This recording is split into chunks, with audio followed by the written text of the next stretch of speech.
और 100 दिन गुजर जाने के बाद भी रूस और यूक्रेन के बीच जारी जंग थमने के बजाय और तेज होती जा रही है। आलम यह है कि जंग की आग अपने आगोश में आने वाली हर शय का वजूद जलाकर खाक करती जा रही है। यूक्रेन के मैदानी जंग से आई खबर के मुताबिक रूस की सेना डॉनबास इलाके पर इंच दर इंच कब्जा करती जा रही है और 100 दिनों की लड़ाई के बाद यूक्रेन के राष्ट्रपति ज़ेलेंस्की भी ये बात मानने के लिए मजबूर हो चुके हैं कि यूक्रेन के 5वें हिस्से पर अपना कब्जा रूस जमा चुका है। क्या ये राष्ट्रपति ज़ेलेंस्की का कबूलनामा है या कोई नई वॉर स्ट्रेटेजी? देखिए हमारी इस खास रिपोर्ट में।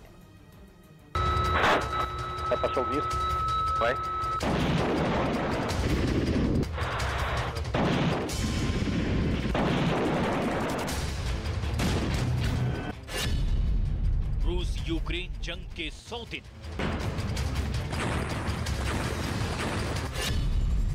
जंग ने बिगाड़ा यूक्रेन का नक्शा। डॉनबास जीतने के करीब रूस।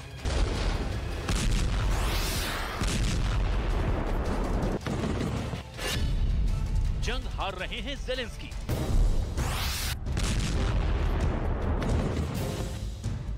जंग की आग अपने आगोश में आने वाली हर शय का वजूद जलाकर राख कर देती है और उसकी सबसे बड़ी मिसाल बनी है खुदा की ये इबादत गाह। ये यूक्रेन के सेविताहिर शहर में 19वीं शताब्दी में बना ऑल सेंट्स स्कीट चर्च है। इस चर्च की पूरी इमारत लकड़ी से बनाई गई थी, लेकिन रूसी सेना की गोलाबारी की वजह से खुदा का ये घर आज आग की लपटों में घिरा है।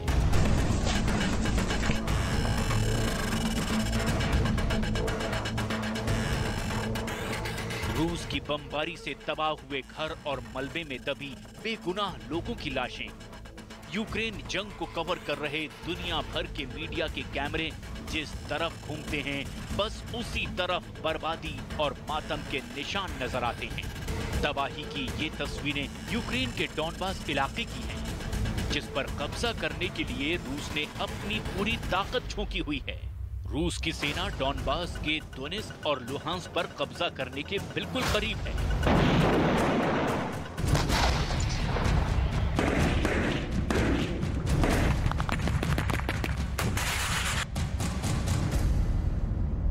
इस जंग ने यूक्रेन के हंसते खेलते शहरों को कब्रिस्तान में तब्दील कर दिया है। चारों तरफ तबाही और बर्बादी का ही आलम नजर आता है। जंग की वजह से शहर शहर लोगों के आशियाने जल रहे हैं। ये तस्वीरें डॉनबास के दोनेत्स्क इलाके से आई हैं। यूक्रेन का आरोप है कि रूसी सेना ने दोनेत्स्क के कई रिहायशी इलाकों पर टोचकायु मिसाइलों से हमला किया, जिसकी वजह से कई घरों में आग लग गई। लुहांस्क के गवर्नर के मुताबिक पूर्वी यूक्रेन के रणनीतिक रूप से एक अहम शहर सेवेरोडोनेत्स्क के लगभग 70% हिस्से पर रूसी सेना का नियंत्रण हो गया है। В Донецькому напрямку ворог обстрілює позиції наших військ уздовж всієї лінії зіткнення із мінометів, ствольної та реактивної артилерії, застосовує оперативно-тактичну та армійську авіацію. Основні зусилля зосереджує на Сєвєродонецькому та Бахмутському напрямках. 14 फरवरी 2022 को शुरू हुई रूस और यूक्रेन की जंग के 100 दिन बीत जाने के बाद यूक्रेन के राष्ट्रपति ज़ेलेंस्की का एक बड़ा कबूलनामा सामने आया है। राष्ट्रपति ज़ेलेंस्की के मुताबिक रूस उनके देश के लगभग 5वें हिस्से पर काबिज हो चुका है, यानी यूक्रेन का 20% इलाका रूस के कब्जे में है। Загалом в Україні від 24 лютого під російську окупацію потрапили 3620 населених пунктів і великі міста, і маленькі містечка. В кожному з них є руйнування. Значна кількість з них просто непридатна для цивілізованого життя. खुद ज़ेलेंस्की भी अपने बयानों में ये बात मान रहे हैं कि डॉनबास की जंग उनके लिए मुश्किल होती जा रही है, क्योंकि डॉनबास में रूस की सेना हर रोज एक नए इलाके पर कब्जा कर रही है और इसका मुकाबला करने के लिए उनके हर रोज 100 से ज्यादा सैनिक मारे जा रहे हैं।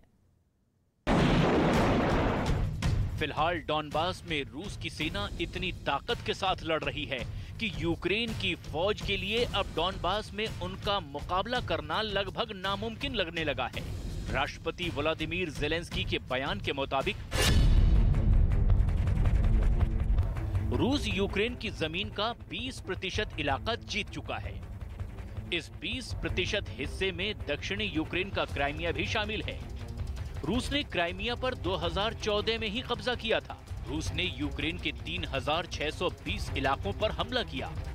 यूक्रेन उसमें से 1017 इलाकों को वापस हासिल कर चुका है। जंग में हर रोज यूक्रेन के 100 सैनिक शहीद हो रहे हैं और 400 से 500 सैनिक रोजाना गंभीर रूप से घायल हो रहे हैं।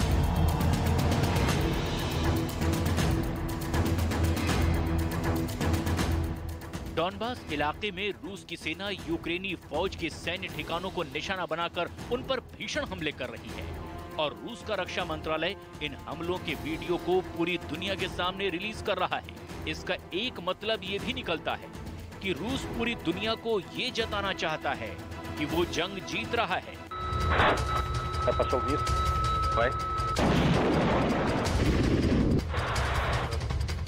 इस वीडियो में आप रूस के KA-52 एलिगेटर जंगी हेलीकॉप्टर से बरसते हुए कहर को साफ देख सकते हैं। रूस के रक्षा मंत्रालय का दावा है कि इन हमलों में उनकी सेना ने 400 यूक्रेनी सैनिकों को मार गिराया और यूक्रेन के 54 सैन्य ठिकानों को नष्ट कर दिया। Вооруженные силы Российской Федерации продолжают специальную военную операцию на Украине. Высокоточными ракетами воздушного базирования нанесен удар по центру артиллерийской подготовки Вооруженных сил Украины в районе населенного пункта Стецковка Сумской области. В данном центре прибывшими иностранными инструкторами осуществлялось практическое обучение украинских военнослужащих, эксплуатация и управление огнем 155 мм гаубиц М777. Также в районе Дачной Одесской области в результате ракетного удара रूस यूक्रेन के बीच जंग ने यूक्रेन में भीषण तबाही मचाई है। कीव स्कूल ऑफ इकोनॉमिक्स के एनालिटिक्स डिवीजन की रिपोर्ट के मुताबिक यूक्रेनी अर्थव्यवस्था को अब तक 820 करोड़ रुपए का नुकसान हो चुका है। इतना ही नहीं, 24,000 किलोमीटर सड़कें और 300 पुल अब तक यूक्रेन में नष्ट हो चुके हैं।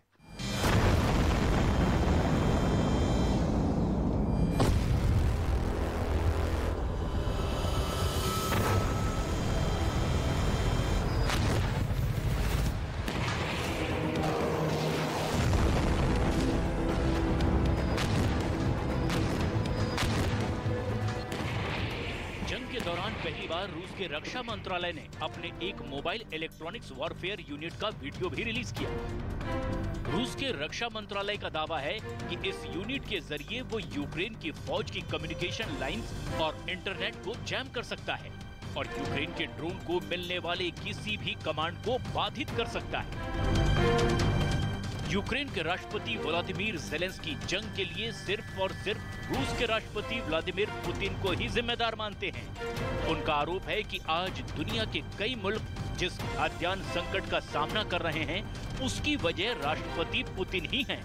लिहाजा उन्होंने एक बार फिर पूरी दुनिया से अपील करते हुए कहा कि दुनिया को एकजुट होकर रूस पर और भी कड़े आर्थिक और राजनीतिक प्रतिबंध लगाने चाहिए। Масштабна війна у Європі та дестабілізація світових ринків, які сталися з провини Росії, напряму відображаються на житті кожного народу і усіх міст вільного світу.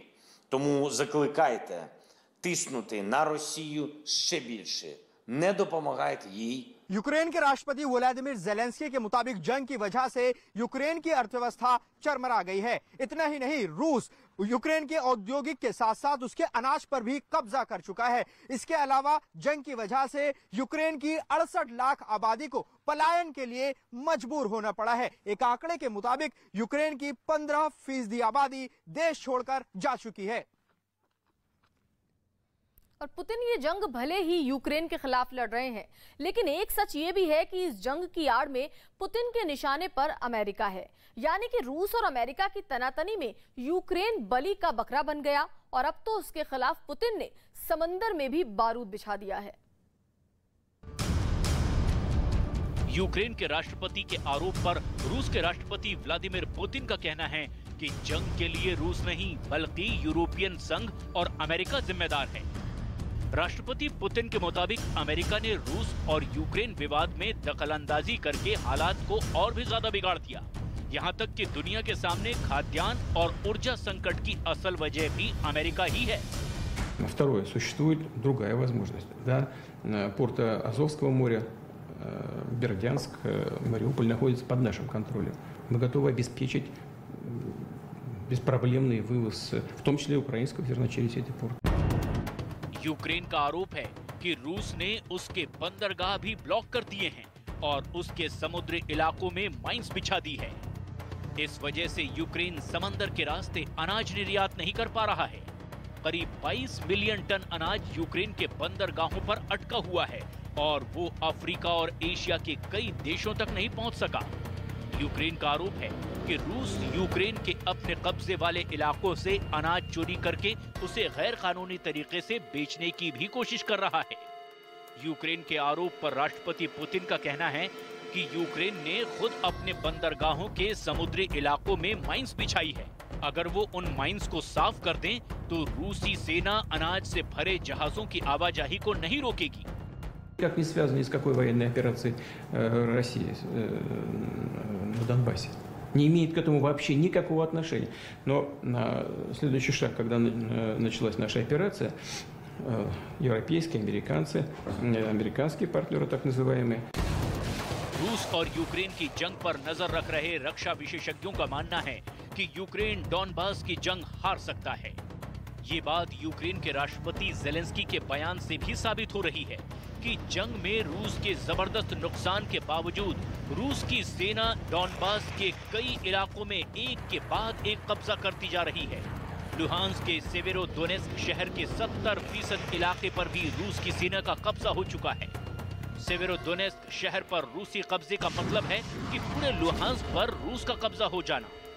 डॉनबास की जंग पर राष्ट्रपति जेलेंस्की का कहना है कि यूक्रेन अपनी आजादी की रक्षा के लिए सक्षम है और वो रूस को हरा देंगे।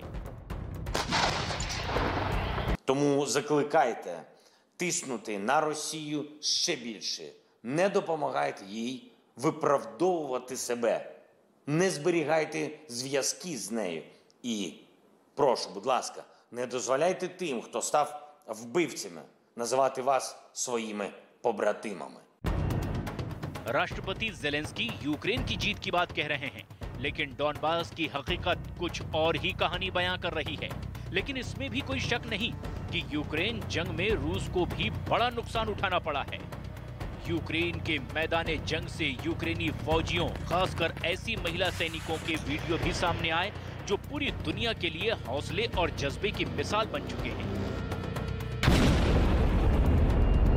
दरअसल यूक्रेन एक ऐसा देश बन चुका है जिसने रूसी सेना की असाधारण शक्ति के मिथक को तोड़ दिया है।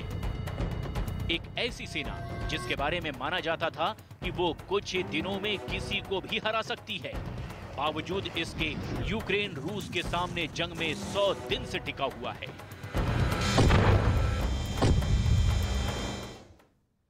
यूक्रेन युद्ध का टर्निंग पॉइंट करीब आ गया है। डॉनबास का बिग बॉस बनने के लिए पुतिन ने फाइनल अटैक के ऑर्डर पर साइन कर दिया है। लेकिन पुतिन की सेना में खौफ भरने के लिए 14 नेटो देश रूस से सटे बाल्टिक सागर में युद्धाभ्यास के लिए जमा हो गए हैं। 75 लड़ाकू विमान और 45 युद्धपोत के साथ नेटो के युद्धाभ्यास में ऐसे हथियार दिखने वाले हैं जो वॉर जोन में कहानी बदल सकते हैं। यूक्रेन युद्ध के बीच रूस के काफी करीब शुरू होने वाले नेटो के युद्धाभ्यास को क्यों यूक्रेन युद्ध का टर्निंग पॉइंट कहा जा रहा है, इस स्पेशल रिपोर्ट में देखिए।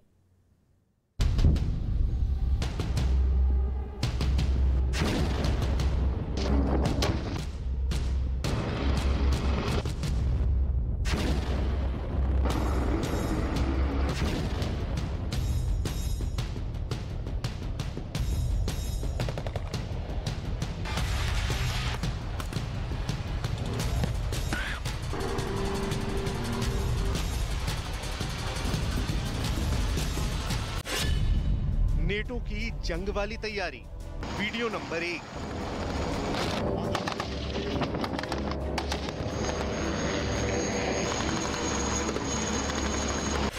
Video number 2।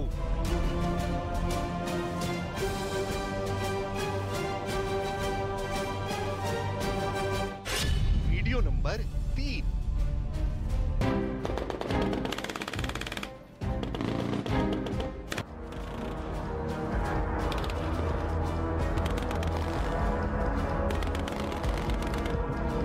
Video number 4।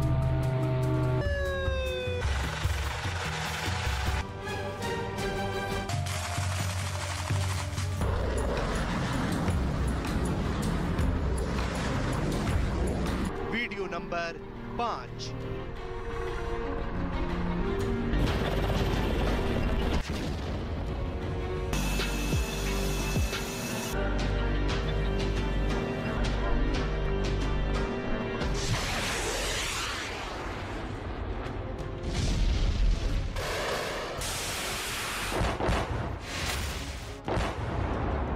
रूस और यूक्रेन के करीब नेटो ठीक ऐसे ही बहुत बड़ी जंग की तैयारी में लगा है।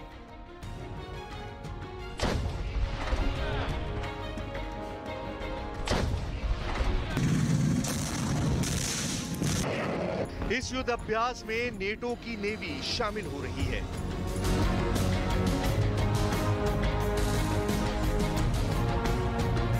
नेटो का एयरफोर्स अपने युद्ध कौशल को नई धार देने की तैयारी में है।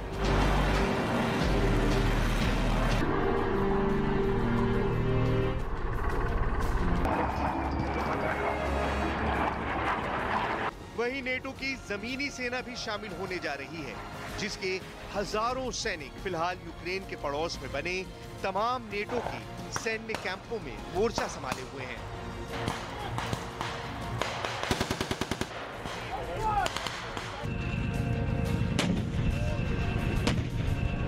स्वीडन और फिनलैंड की अगुवाई में नेटो के 14 देश मिलकर इस युद्ध अभ्यास को बाल्टिक सागर में करने जा रहे हैं, जिसका नाम है बाल्टॉप्स।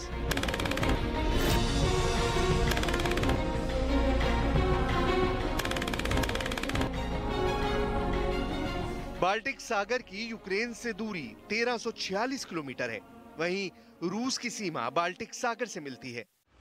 रूस से सटे सागर में नेटो के इस युद्ध अभ्यास को करने का सीधा मतलब रूस को कड़ा संदेश देना माना जा रहा है, क्योंकि 100 दिनों की जंग के बाद रूस की सेना की तरफ से अब डॉनबास को जीतने के लिए फाइनल अटैक शुरू हो गया है।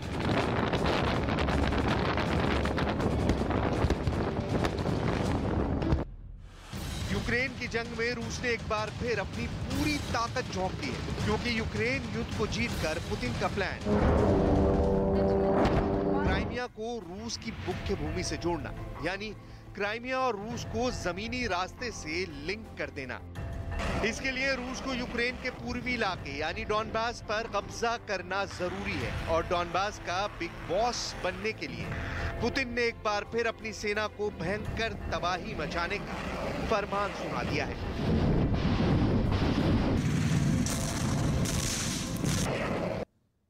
समंदर में बढ़ती रूस की धमक सीधे सीधे नेटो को चुनाती है, और यही वजह है कि नेटो ने भी इसके लिए अपनी तैयारियां तेज कर दी हैं।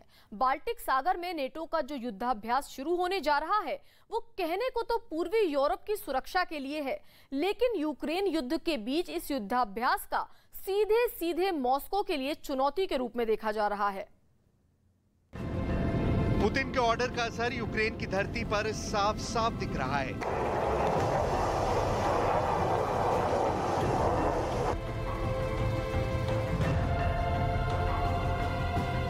पूर्वी यूक्रेन के खार्किव से दक्षिण के मिकोलाइव तक 454 किलोमीटर लंबे मोर्चे पर बम गोले बरस रहे हैं।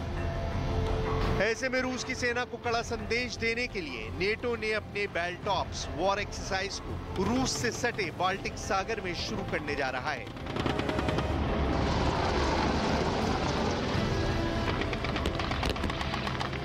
नेटो का बाल्टॉप्स 5 जून से शुरू होकर 17 जून तक चलने वाला है।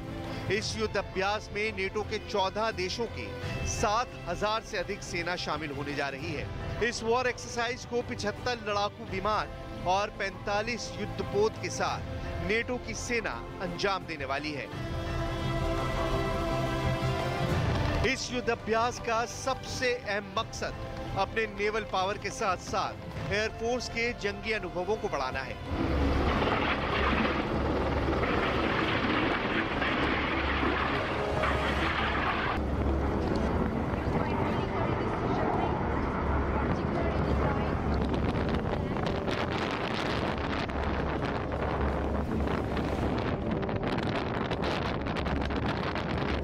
ठीक ऐसे ही नेटो के युद्धपोत बाल्टिक सागर में बारूद बरसाएंगे।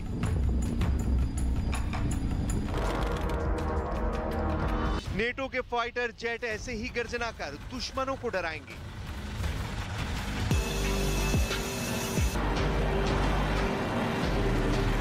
नेटो की सेना ठीक ऐसे ही युद्धाभ्यास को अंजाम देकर किसी भी मुश्किल हालात में जंग को जीतने की तैयारी करेगी।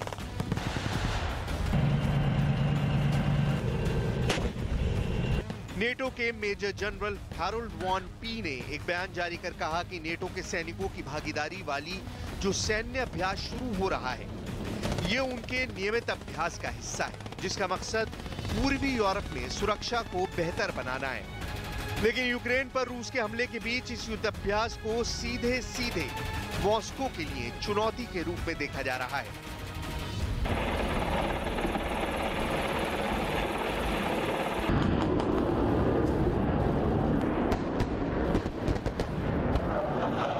Major general Harold von P का कहना है कि इस चुनौतीपूर्ण समय में हमें इस लंबे समय से चले आ रहे अभ्यास का समर्थन करने पर गर्व है, जो हमारे सहयोगियों और भागीदारों के लिए जटिल और सार्थक हवाई समुद्री एकीकरण को सक्षम बनाता है। अमेरिका के छठे बेड़े के मुताबिक इस युद्धाभ्यास में अमेरिका के 3 युद्धपोत शामिल होने के लिए बाल्टिक सागर में पहुंच गए हैं।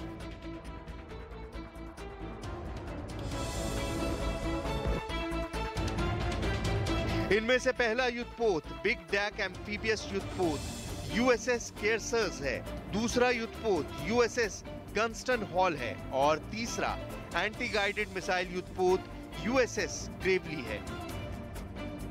अमेरिका समेत नेटो के 14 देशों ने इस साझे युद्धाभ्यास पर रूस के साथ साथ पूरी दुनिया की नजर है। खास रूस की सेना तो इस युद्धाभ्यास की पल पल की एक्टिविटी पर नजर रखेगी, क्योंकि रूस नेटो को अपना सबसे बड़ा दुश्मन मानता है। 100 से ज्यादा दिनों से जो जंग पुतिन यूक्रेन के खिलाफ लड़ रहे हैं, उस जंग की सबसे अहम वजह है नेटो। आखिर नेटो को लेकर पुतिन के डर की वजह क्या है, उसे भी समझना जरूरी है। आखिर पुतिन को क्यों लग रहा है कि वो एक के बाद एक नेटो देशों से घिरते जा रहे हैं, दिखाते हैं इस रिपोर्ट में।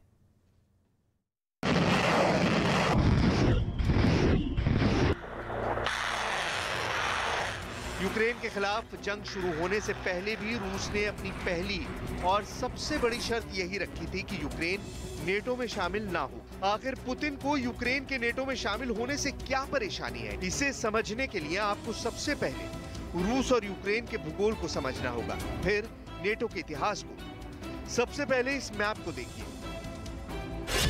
दुनिया के सबसे बड़े मुल्क रूस की पश्चिमी सीमा यूक्रेन से मिलती है और यूक्रेन के पड़ोस में यूरोप के देश हैं, जो नेटो के सदस्य देश हैं, और रूस नेटो को अपना जानी दुश्मन मानता है। यूक्रेन भले ही रूस का पड़ोसी है, लेकिन उसका झुकाव नेटो की तरफ ज्यादा रहा है। जंग शुरू करने से पहले रूस अमेरिका से यूक्रेन के नेटो में नहीं शामिल होने की गारंटी चाहता था, लेकिन इसे ना तो यूक्रेन ने और ना ही अमेरिका ने माना। दरअसल पुतिन को लगता है कि अमेरिका अब यूक्रेन में अपने परमाणु हथियार तैनात करना चाहता है। यूक्रेन 4 नेटो देशों पोलैंड, स्लोवाकिया, हंगरी और रोमानिया के साथ सीमा साझा करता है, जहां एक से बढ़कर एक घातक मिसाइलें नेटो ने लगा रखी हैं।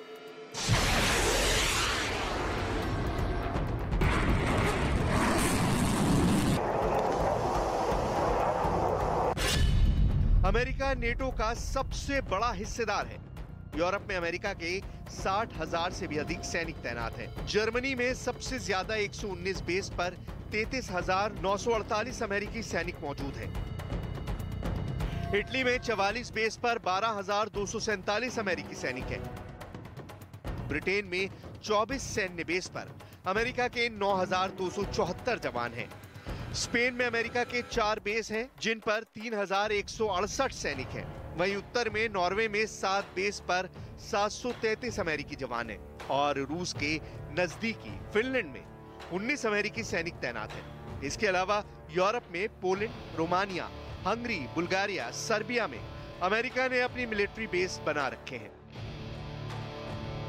यूरोप में ये सिर्फ वो ठिकाने हैं जहां सिर्फ अमेरिका के सैनिक तैनात हैं। इसके अलावा नेटो के और सैन्य बेस पूरे यूरोप में फैले हुए हैं। यूरोप, खासकर पश्चिमी यूरोप, नेटो के विस्तार को रूस खुद के लिए खतरा मानता है। रूस 20,000 किलोमीटर से भी लंबी जमीनी सीमा रेखा 14 पड़ोसी देशों के साथ साझा करता है। 20,000 किलोमीटर में करीब 1215 किलोमीटर सीमा रूस नेटो देशों के साथ साझा करता है, जो कि अमेरिका, नॉर्वे, एस्टोनिया, लातविया और लिथुआनिया से मिलती है। नेटो को रूस अपना दुश्मन मानता है। दरअसल नेटो का गठन ही सोवियत संघ को खंड खंड करने के लिए हुआ था। नेटो की जो पॉलिसी है वही पुतिन के डर की सबसे अहम वजह है। नेटो के किसी एक देश पर अगर हमला हुआ तो ये नेटो पर हमला माना जाएगा। पुतिन की मुश्किल ये है कि वो ना चाहते हुए भी धीरे धीरे नेटो से घिरते जा रहे हैं। इस डर की मौजूदा स्थिति क्या है वो आपको दिखाते हैं। इस वक्त भी एस्टोनिया में करीब 1,166 नेटो सैनिक मौजूद हैं। लातविया में 1,473 नेटो सैनिक, लिथुआनिया में 1,287 नेटो जवान, पोलैंड में 2,731 नेटो सैनिक जमा हैं। माना जाता है कि नेटो के ये सभी जवान रूस पर दबाव बनाने के लिए पूर्वी यूरोप में मोर्चा संभाले हुए हैं।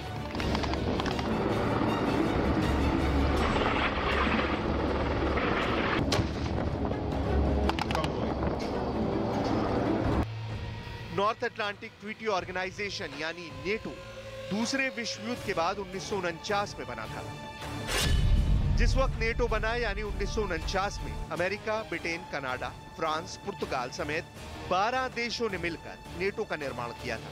तब विश्व के मानचित्र पर नेटो देशों का विस्तार ऐसे था। इसके बाद 1952 में ग्रीस और तुर्की शामिल हो गए।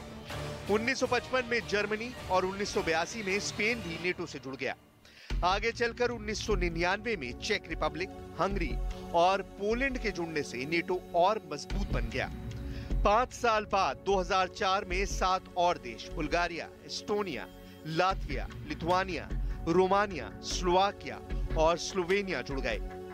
2009 में अल्बानिया और क्रोएशिया जुड़े। 2017 में मोंटेनेग्रो और 2020 में उत्तरी मैसेडोनिया बतौर 30वां सदस्य नेटो में शामिल हुआ। अभी नेटो में कुल 30 देश शामिल हैं। इन 30 देशों के साथ ही यूक्रेन, जॉर्जिया जैसे रूस के करीब मौजूद देश नेटो में शामिल होने की हसरत पाले हुए हैं। नेटो के सभी देशों ने आपस में कस्में खा रखी हैं कि किसी भी नेटो देश पर अगर हमला होता है तो उसे सभी सदस्य देश अपने ऊपर हमला मानेंगे और सभी 30 देश मिलकर हमला करने वाले का जवाब देंगे।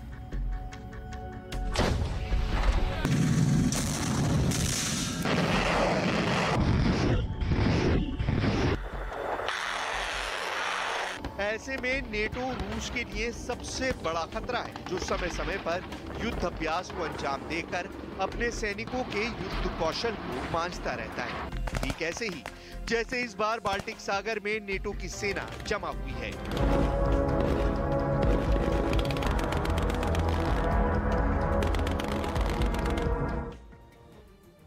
रूस यूक्रेन जंग के बीच वार पलटवार का ये ऐसा दौर है जहां कोई किसी भी मामले में पीछे नहीं रहना चाहता।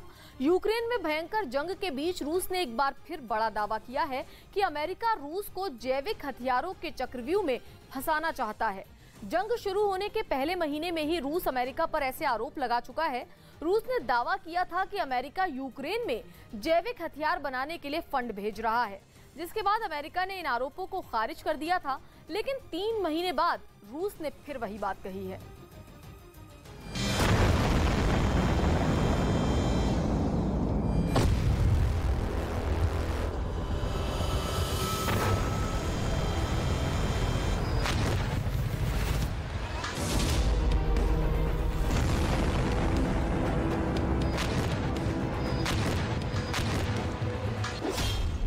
क्या अब जैविक हथियारों की होगी जंग?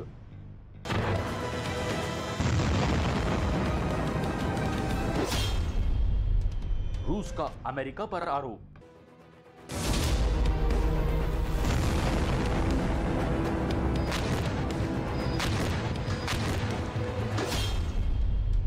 यूक्रेन में बाइडेन की लैब।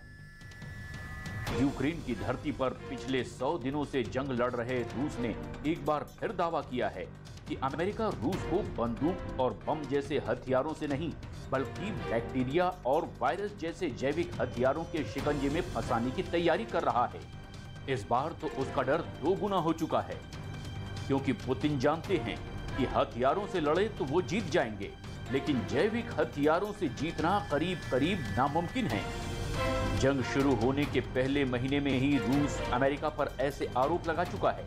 रूस में इस हमले पर बैठक भी हुई, क्योंकि वहां के वैज्ञानिकों का दावा है कि अमेरिका रूस के चारों तरफ प्रयोगशालाओं की बेल्ट बना रहा है और इसके लिए वो यूरोप के देशों का इस्तेमाल कर रहा है, जिनमें यूक्रेन भी शामिल है, जहां की राजधानी कीव में उनका जैविक हथियार बनाने का मुख्य कार्यक्रम चल रहा है। मतलब रूस का मानना है कि कीव वो जगह है जहां से अमेरिका रूस को जैविक हथियार के शिकंजे में फंसाने की प्लानिंग कर रहा है।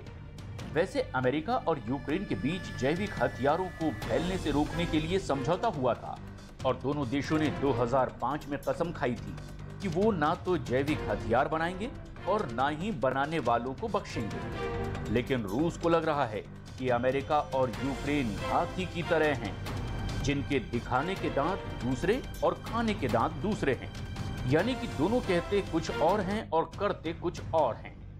रूस के वैज्ञानिक 2 टूक बोल रहे हैं कि रूस को जैविक हथियार के जाल में फंसाने के लिए यूक्रेन का इस्तेमाल किया जा रहा है।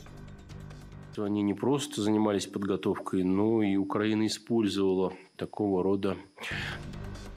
रूस का ये खौफ यूं ही नहीं है।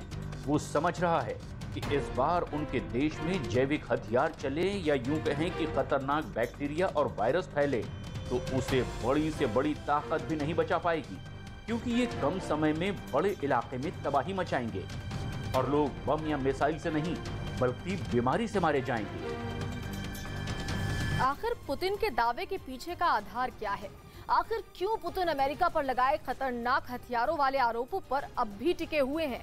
क्या पुतिन ये सब युद्ध को सही ठहराने के लिए कर रहे हैं या फिर उनके दावों में वाकई कोई दम है? रूस ने अमेरिका पर आरोप लगाया है कि अमेरिका 1991 से ही इस काम में जुटा हुआ है और खतरनाक वायरस और बैक्टीरिया बना रहा है। रूस ने दावा किया है कि यूक्रेन में अमेरिका ऐसे बैक्टीरिया और वायरस के खतरनाक स्ट्रेन बना रहा है जो सोवियत संघ के समय से वहां मौजूद हैं, क्योंकि उसे लगता है कि सोवियत संघ के समय से ही यूक्रेन ने अमेरिका तक खतरनाक वायरस और बैक्टीरिया के सैंपल पहुंचा दिए थे और अब अमेरिका उन्हीं सैंपल का इस्तेमाल कर रहा है और क्यू की प्रयोगशाला में उनके अलग अलग स्ट्रेन बना रहा है। रूस ने दावा किया कि वो जो भी जानकारी दे रहा है वो एकदम सही है और अमेरिका नियमों को तोड़कर खुलेआम दुनिया भर में जैविक हथियारों के सैंपल घुमा रहा है। और ये रूस के लिए परेशान करने वाली बात है। उनका आरोप है कि अमेरिका झूठ बोलकर दुनिया को गुमराह कर रहा है। रूस ने दावा किया कि अमेरिका ने जो साजिश रची उसे पकड़ पाना मुश्किल है, क्योंकि वो जैविक हथियार इस तरह से चलाएगा कि लगेगा कि प्राकृतिक महामारी आई है। मतलब दुनिया को ये महसूस होगा कि लोग मौसम बदलने से बीमार पड़ रहे हैं। रूस ने ये आरोप भी लगाया है कि अमेरिका रूस में बायो टेररिज्म फैलाने वाला है और इस काम में 1998 के बाद से क्यू की कई एजेंसियां जुटी हुई हैं, जो वहां नाम बदल बदल कर काम करती हैं। ये एजेंसियां रूस और यूक्रेन के लोगों के काफी हद तक एक जैसे होने का फायदा उठाने की प्लानिंग कर रही हैं और क्यू की प्रयोगशालाओं में एंथ्रेक्स और क्राइमियन कॉन्गो हेमरेजिक फीवर फैलाने की तैयारी कर रहा है और ऐसे बैक्टीरिया और वायरस के बारे में स्टडी कर रहा है। रूस के वैज्ञानिकों ने जानकारी दी है कि 1998 से पहले यूक्रेन में चल रही अमेरिका की एजेंसियों को स्पेशल वेपन एजेंसी कहा जाता था। मतलब ऐसी संस्था जहां कुछ खास तरह के हथियार बनते हैं। रूस ने दलील दी है कि अमेरिका की एजेंसी के नाम में ही बहुत कुछ छिपा है, क्योंकि उसे लगता है कि नाम की वजह से उसके काम का अंदाजा लग जाता है। और इसी वजह से अमेरिका ने उसका नाम बदलकर the US army institute of medical research on infectious diseases रखा है। लेकिन रूस ने साफ साफ बोल दिया कि अमेरिका ने केवल अपनी संस्था का नाम बदला, काम नहीं। अपनी बात साबित करने के लिए उसने आंकड़े भी दिए और दावा किया कि अमेरिका ने खार्किव, लीव, ओडेसा और कीव से 4000 लोगों का सैंपल लिया, जिन पर वो हंता वायरस का प्रयोग करेगा। रूस के मुताबिक इन शहरों में 400 और लोगों के सैंपल भी लिए गए, जिन पर क्राइमियन कॉन्गो हेमोरेजिक फीवर के वायरस का टेस्ट होगा। रूस इससे पहले भी अमेरिका पर यूक्रेन में जैविक हथियार तैयार करने वाली लैब को आर्थिक मदद देने का आरोप लगा चुका है, लेकिन तब उसने इतने आंकड़े नहीं दिए थे और ना ही ये बताया था कि बाइडेन के वैज्ञानिक कौन कौन से बैक्टीरिया और वायरस को अपना हथियार बनाएंगे। लेकिन अब की बार रूस पूरी तैयारी से सामने आया।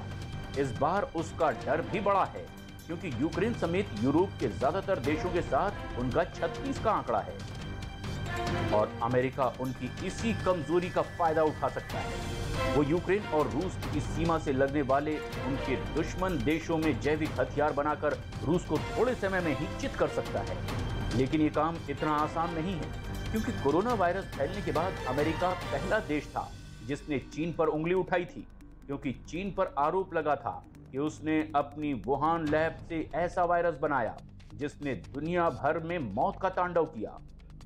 ऐसे में रूस ने अमेरिका पर सवाल उठाकर उसका दांव पलटने की कोशिश की है, क्योंकि अगर इस बात पर मुहर लग गई कि बाइडेन पुतिन के देश में बैक्टीरिया और वायरस से हमला करेंगे तो उनकी खूब थू-थू होगी।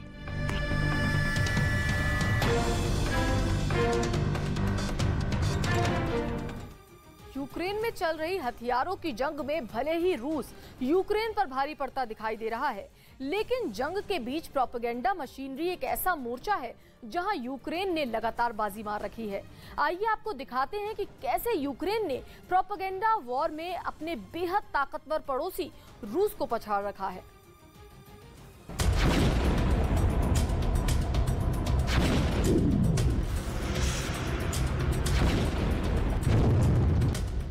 पुतिन के खिलाफ ज़ेलेंस्की की गहरी चाल।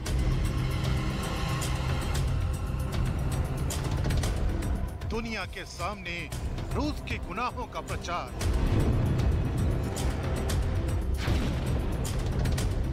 पुतिन को जंग में विलन बताने की साजिश।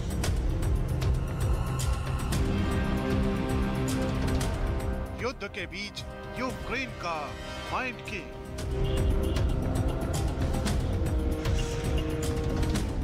इस महायुद्ध में वार पलटवार का दौर लगातार जारी है। कहीं मिसाइलों के हमले से रूस यूक्रेन को घुटनों के बल ला रहा है, तो कहीं यूक्रेन के सैनिकों का चौंकाने वाला युद्ध कौशल रूस को करारा जवाब दे रहा है। ये सब कुछ उस यूक्रेन की धरती पर हो रहा है जिसे रूस की सेना लगभग तबाह कर चुकी है।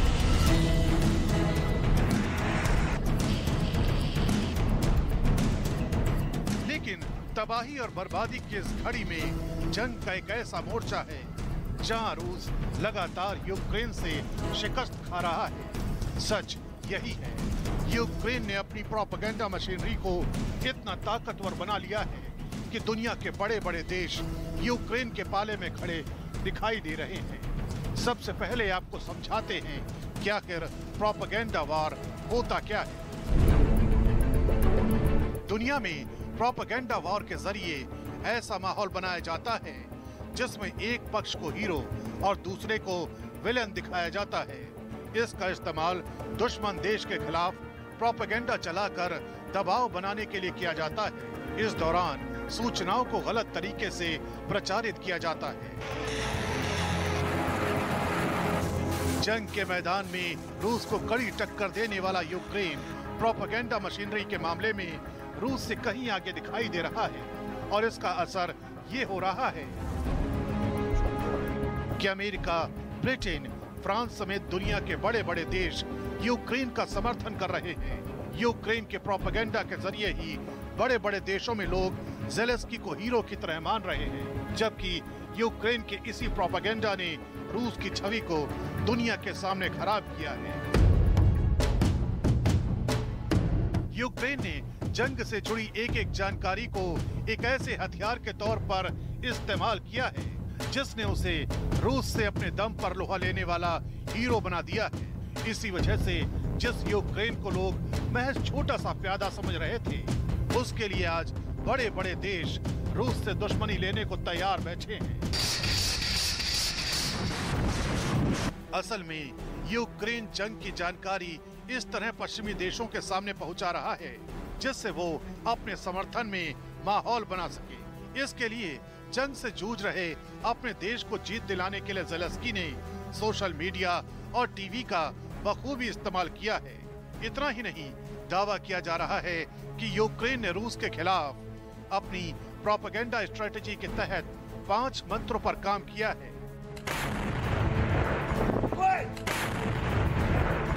जिसमें से पहला है आत्मरक्षा, दूसरा है यूक्रेन का बदला, तीसरा है रूस की बर्बरता, चौथा है रूस की गलत सैन्य नीति और पांचवा है यूक्रेन को जरूरी मदद।